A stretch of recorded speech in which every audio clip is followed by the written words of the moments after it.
Welcome to this tutorial on using the Java debugging tools jstack and jmap. As a beginner programmer, you may have run into situations.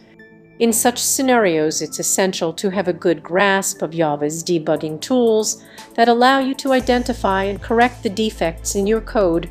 In this tutorial, we'll explore the Java debugging tools jstack and jmap. The Java debugging tool is a command line tool that is part of the JDK. It allows you to connect to a running Java process and debug the code. First, you need to start your Java application in debug mode. Here's how. Here, we're starting the Me application in debug mode on port. Now we can connect our tool to it. Here's how. Once we've attached to the process, we can use to debug the code. Here are some of the essential commands. The Java debugging tool is stack. Stack is another command line tool that comes with the JDK. It allows you to generate a stack trace of a running Java process. Here's how.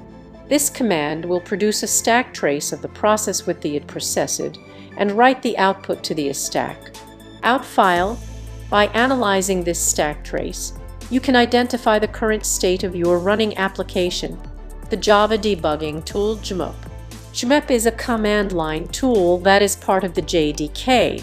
It allows you to generate a heap dump of a running Java process. Here's how. This command will produce a heap dump of the process with the processed and write the output to the file name, a prof file. By analyzing this heap dump, you can identify memory leaks, review the content of the heap, and identify the objects that use the most memory.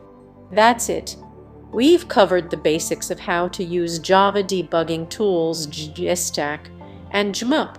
I hope this tutorial was helpful for you as a beginner programmer. Thank you for watching. Thanks for watching and happy coding.